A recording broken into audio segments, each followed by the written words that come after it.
Subscribe now. Don't miss any story. Share your thoughts or reflections in the comments. I never thought I'd be the type of person to betray someone. I grew up in a home where trust meant everything.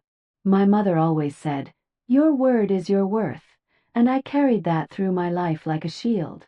But sometimes life throws you into corners where the only way out comes at a cost, one you can't predict until you're already paying for it. I was living in a small but decent apartment in Philadelphia with my girlfriend, Emily. We'd been together for almost 3 years. She was a nursing student, juggling night shifts and endless study hours, while I was struggling to get my freelance graphic design work off the ground.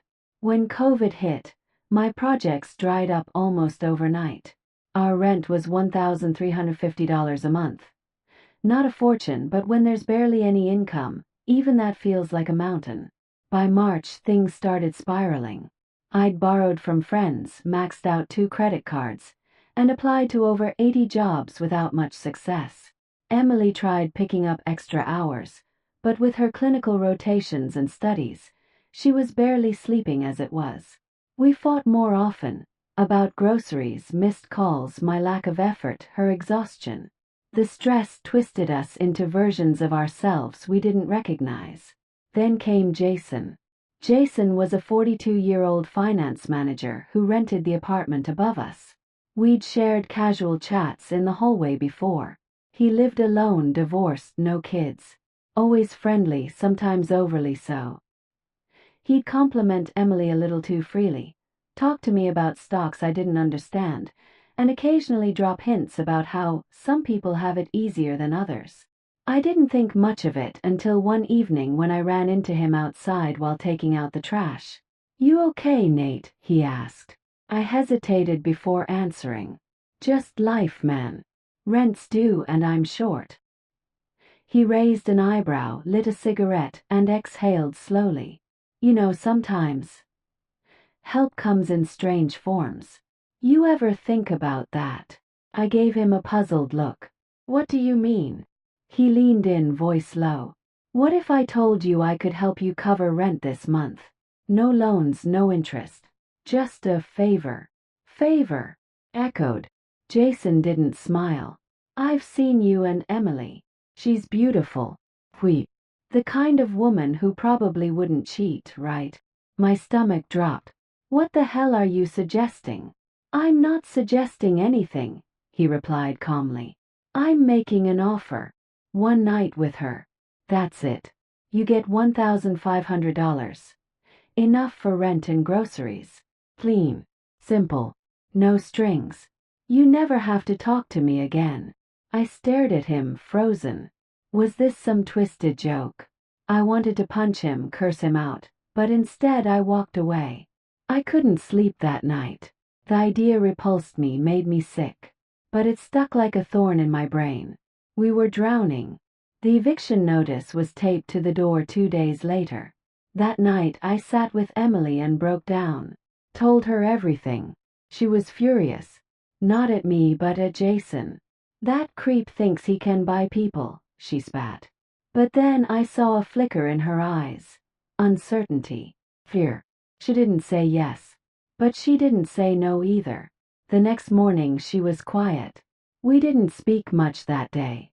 By evening she asked, "If I did it, would you still look at me the same?" Had no answer. Just a long silence. Later that week it happened. She told me she was going upstairs to talk to him. I couldn't stop her. I didn't even try. I just sat on the couch, numb, staring at the wall. She was gone for almost 2 hours. When she came back, she went straight to the bathroom and showered for 30 minutes. She didn't cry. Neither did I. But something in both of us broke that night. Jason left the money in an envelope on our doorstep. I hated myself for picking it up. We paid the rent. We even ordered takeout that night. Pad Thai, her favorite. We didn't say a word during dinner. The days after were a blur. Emily withdrew into herself. I kept trying to pretend things were normal. But sex felt wrong, like a bad impression of something that used to be real. We avoided eye contact. We stopped talking about the future. We slept in the same bed, backs turned. 3 weeks later, Emily moved out. She told me she couldn't forgive herself, and that she knew I couldn't either. She got a place with a classmate. I stayed in the apartment for another month, scraping by with odd jobs until I moved in with my cousin in Jersey. I haven't seen Jason since. I heard he moved out a few months later. I sometimes wonder if he made the same offer to someone else. Maybe someone even more desperate than we were. It's been over a year now. Emily and I haven't spoken. I see her sometimes on social media. She graduated, works at a hospital in New York. She looks happy. Hope she is. People always ask, what would you do for money? And we all like to think we know our limits. But desperation doesn't respect boundaries. It laughs at your morals, mocks your pride. That night didn't just take away a relationship. It took away who I thought I was. I'm not writing this for sympathy. Maybe just to get it off my chest. To say that sometimes even good people make terrible choices. And sometimes surviving costs more than anyone tells you. If you're reading this thinking, I'd never let that happen, I hope you're right. Really do. But I also hope you never find yourself with your back against that same wall. Because when rent's due, the fridge is empty, and every job application ends in silence, the line between right and wrong can fade fast, and you might not like what's on the other side.